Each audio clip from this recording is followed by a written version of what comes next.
Hello दोस्त, कई लोगों का सवाल आ रहा था बार बार ईडब्ल्यूएस का फाइनेंशियल ईयर क्या होना चाहिए।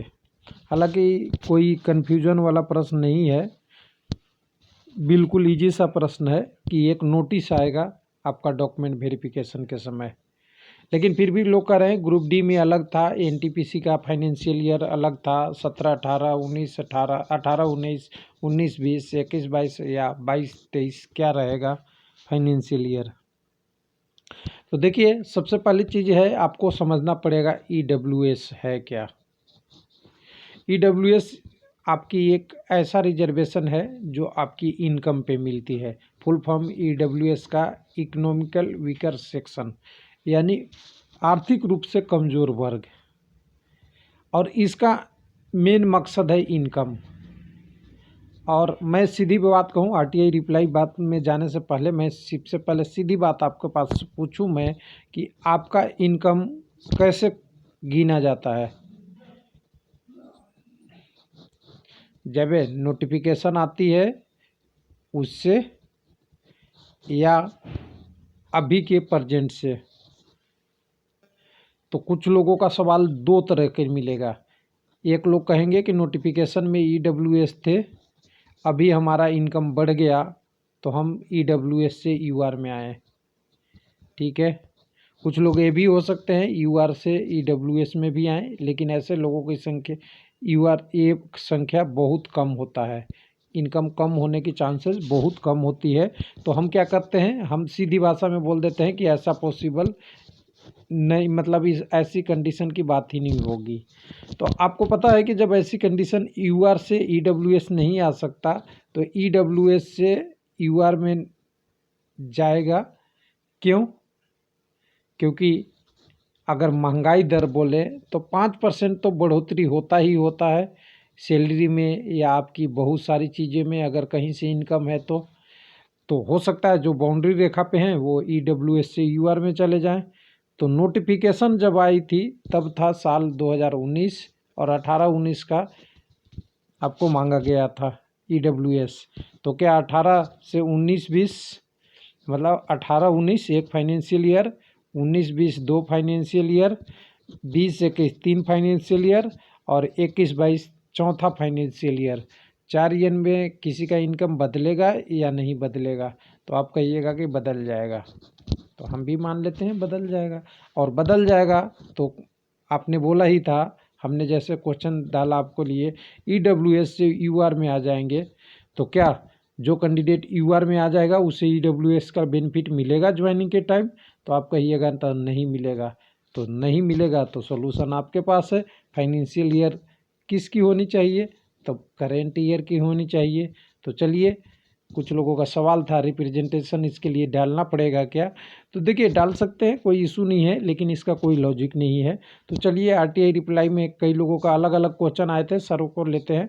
पहले टेलीग्राम पे कुछ लोगों ने जब रिप्रेजेंटेशन डाला, हालांकि मैं वीडियो नहीं बना पाया, लेकिन जब रिप्रेजेंटेशन डाला गया था उस समय हमने देखा हर लोगों ने बोला ईडब्ल्यूएस के लिए भी सब लोग करिए, थोड़ा बढ़िया रहेगा।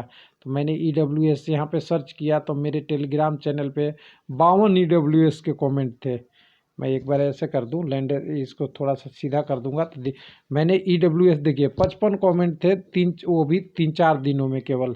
यहाँ से देख सकते हैं 55 कमेंट है और सभी में वही लोगों का है कि मौका है, एक बार ईडब्ल्यूएस के लिए अप्लाई कर दीजिए, रिप्रेजेंटेशन डालिए जो भी है मेरा ईडब्ल्यूएस से रिलेटेड है। तो बहुत सारे लोगों का कमेंट था।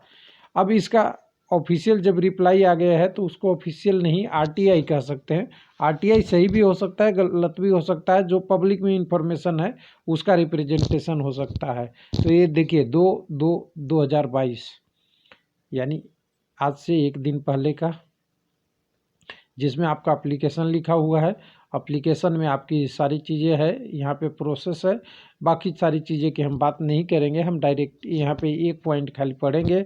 EWS certificate having validity corresponding the year of the event in the last date application DB shall be ensured. यानी जब आपकी बेनिफिट मिल रही है, यानी आपकी जब जॉब लगेगी उस समय का ईडब्ल्यूएस में आप होना बहुत ज़रूरी है। क्योंकि जब आपका वैकेंसी 18-19 में आया था, जब आप मार्च जनवरी में, उस समय तो EWS बन भी नहीं रहे थे। तो यहाँ पे आप सीधी सी बात समझ सकते हैं कि फाइनेंशियल ईयर। अब इसको एक और हमारे पास तुलना करने के लिए एक और हमारे पास सेम विकल्प है, ओबीसी का भी इनकम 8 लाख और EWS का भी सालाना इनकम 8 लाख है।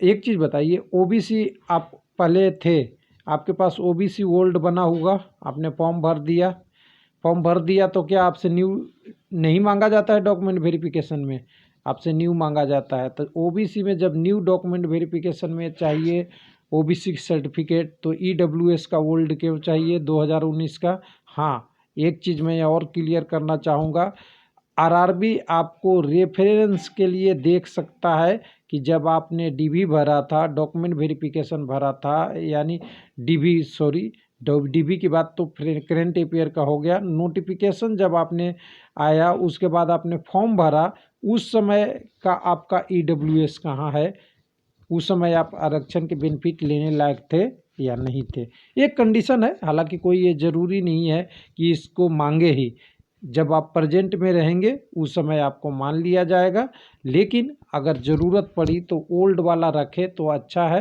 हो सकता है 19-20 का बना हो, वो भी चल जाएगा, लेकिन जनरली ये बोला जाता है कि EWS का एक प्रूफ होना चाहिए और वो प्रूफ वैलिड होती है ए। अब तीसरी कंडीशन ए, ओबीसी और EWS दोनों की वैलिडिटी 1 ईयर की होती है। आपने बना लिया 18-19 का और आपने दिखाएंगे 22-23 में, तो क्या ये मान रहेगा? नहीं मान रहेगा, तो ओल्ड का कोई मतलब बनता है? नहीं बनता है। और चौथी कंडीशन में फाइनल बात करूँगा, फाइनल ये है कि जो भी होगा डॉक्यूमेंट वेरिफिकेशन जब डेट आएगी उससे पहले नोटिस आएगा, और नोटिस में ये क्लियर लिखा हुआ होगा कि आपको फाइनेंशियल ईयर कौन सा चाहिए। तो फाइनेंशियल ईयर यहाँ पे रहेगा करेंट वाला ही, यानी उसमें ये लिखा रहेगा कि वैलिड EWS, ध्यान दीजिएगा, वैलिड EWS या OBC चाहिए। और वैलिड, इसकी वैलिडिटी आपको कितने बताया हमने? 1 साल, हर साल चेंज होती है वैलिडिटी, और 1 साल वैलिडिटी है। तो आपका यहाँ से क्लियर हो गया, क्या करेंट ईयर चाहिए। फिर भी आपको रिप्रेजेंटेशन डालना है तो डाल सकते हैं, बाकी सॉल्यूशन यही है कि आपको कोई घबराने की ज़रूरत नहीं है, करेंट अफेयर होगा। हालांकि रेलवे बहुत अलग तरह का ऑर्गेनाइजेशन आजकल बनता जा रहा है, तो थोड़ा सा आप इसके लिए केयरफुल रहिए। ओल्ड आपके पास है तो 100% सही है, अगर न्यू तो चाहिए ही चाहिए, अगर ओल्ड और दिनों मिल गया तो आप 110% श्योर है। थैंक यू, धन्यवाद।